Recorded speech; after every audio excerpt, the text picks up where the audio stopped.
Salut!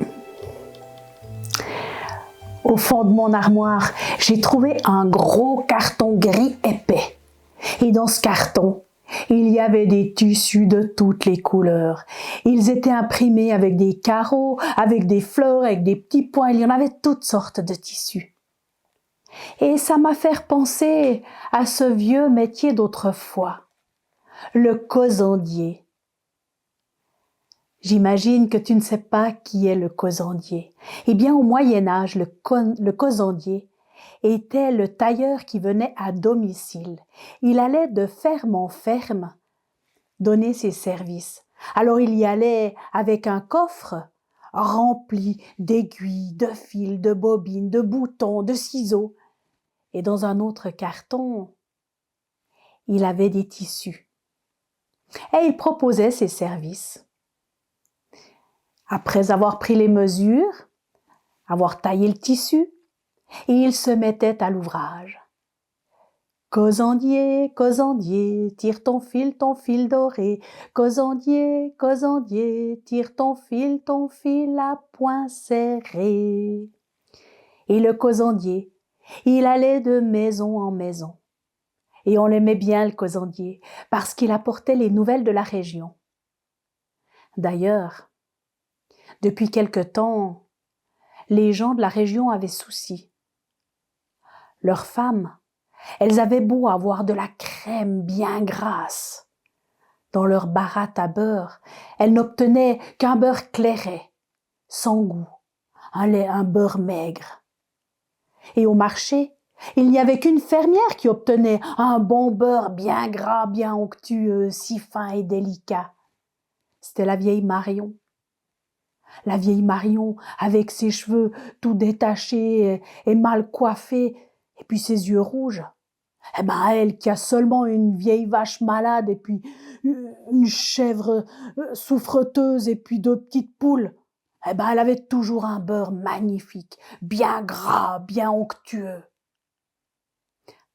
Alors le causandier s'est posé la question, est-ce que la vieille Marion, elle serait peut-être sorcière?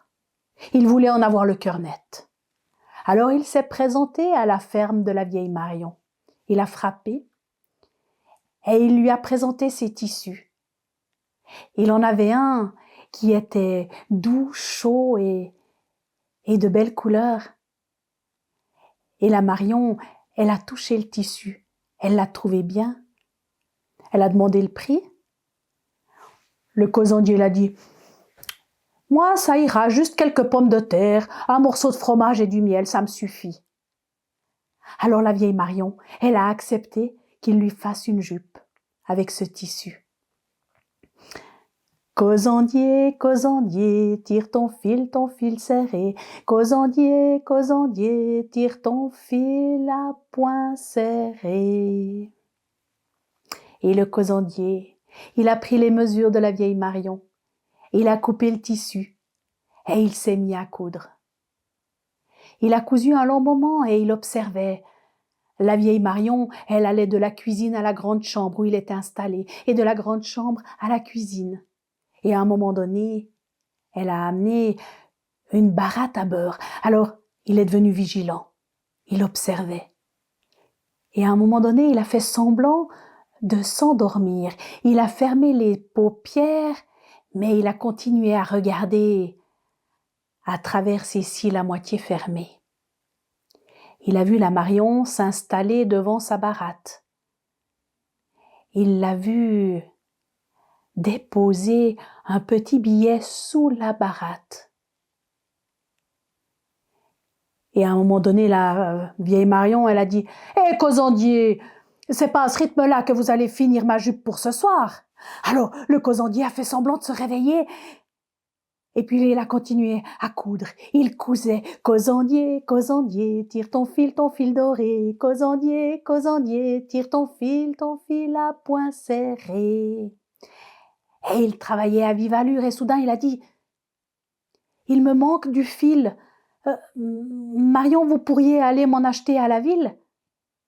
La vieille Marion, elle a pris un échantillon de fil et elle est sortie. À ce moment-là, le causandier, il s'est précipité vers la baratte à beurre. Il l'a soulevée Elle était toute légère, elle était vide. Et quand il l'a soulevée, il a vu ce petit billet, il l'a pris. Il voulait voir ce qui était écrit sur le billet, mais c'était écrit en rouge. Et au moment où il s'approchait pour mieux le regarder, la vieille Marion était déjà en train de revenir. Alors il a juste eu le temps de mettre le papier dans sa poche et d'aller se rasseoir et de se remettre à l'ouvrage.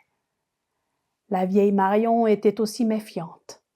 Elle n'était pas allée en ville elle-même, elle avait donné l'ordre au fils du voisin d'aller en ville chercher du fil. Et elle s'est installée à sa baratte. Et le causandier qui tirait son fil. Causandier, causandier, tire ton fil doré. Causandier, causandier, tire ton fil à point serré. Et puis, la vieille Marion s'est mise à travailler à sa baratte. Et tic et tac, et tic et tac, et tic et tac. Jusque-là, le causandier allait bien. Et puis, la vieille Marion, et tic et tac, et tic et tac, et tic et tac. Et là, le causandier a commencé à sentir quelque chose de froid dans sa poche, la poche où il avait mis son billet. Et puis, il y en avait toujours plus, et tic et tac, et tic et tac. Et cette sensation commençait à remplir sa poche et puis à glisser le long de la cuisse. C'était quelque chose de visqueux, de froid. Sa cuisse est devenue toujours plus grosse et ça allait jusqu'au mollet. Il y en avait tellement, c'était tellement désagréable que finalement, le causandier a compris. Il a pris le papier qu'il avait mis dans sa poche, il l'a mis dans sa poche de gauche. Et la vieille Marion, et tic et tac, et tic et tac, et tic et tac. Et ça commençait à lui faire froid sur la cuisse de gauche et ça coulait le long de sa cuisse. Le causandier n'avait qu'une envie, c'était de fuir, mais il faisait l'air de rien. Il réfléchissait comment il pourrait s'échapper d'ici. Et puis sa cuisse, elle devenait double, elle devenait triple, et puis ça coulait le long de son mollet. Finalement, il a encore pris le billet dans sa poche de gauche, il l'a mis sous son chapeau. Et ce liquide visqueux et gras qui lui coulait sur le front, sur le nez, il devait s'échapper d'ici. Il s'est levé, il a longé les murs et au moment où il a mis la main sur la poignée, la vieille Marion, qui était trop occupée, elle a levé les yeux et elle l'a vu. Elle a trouvé étrange. Il avait changé, il avait grossi. Et là, elle a compris. Alors elle lui a crié « Ne t'aventure pas de dire ce que tu as vu aujourd'hui dans cette ferme. Si tu en parles, il t'arrivera malheur. » Le causandier, il avait qu'une envie, c'était de partir à la course. Il est parti ventre à terre, il a quitté la ferme de la vieille Marion, il a couru jusque chez lui. Et quand il est arrivé chez lui, il a dit à sa femme « Ferme toutes les ouvertures !» Ils ont fermé les volets, ils ont fermé la porte à double tour.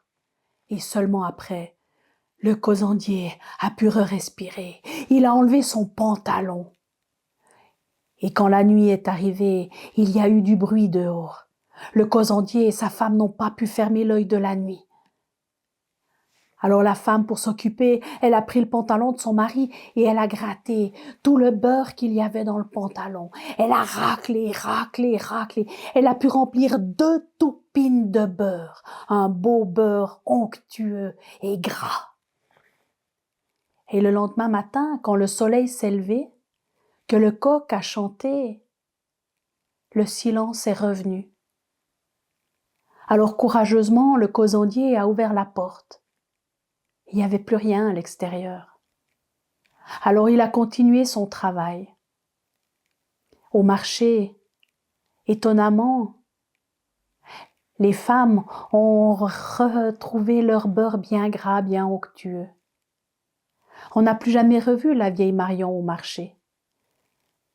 Et le causandier, il n'a jamais osé parler de son histoire, de ce qui était arrivé chez la vieille Marion.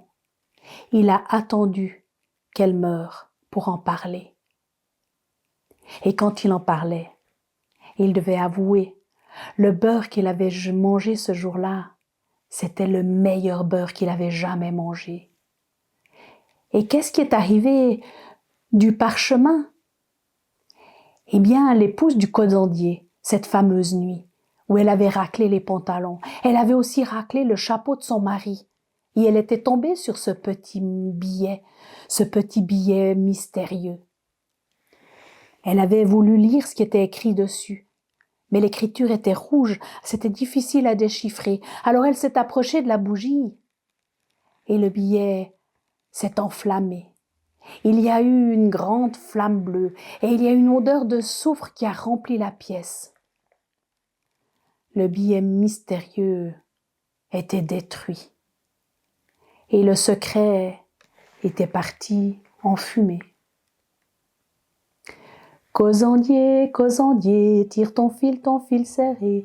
Causandier, causandier, tire ton fil à point serré.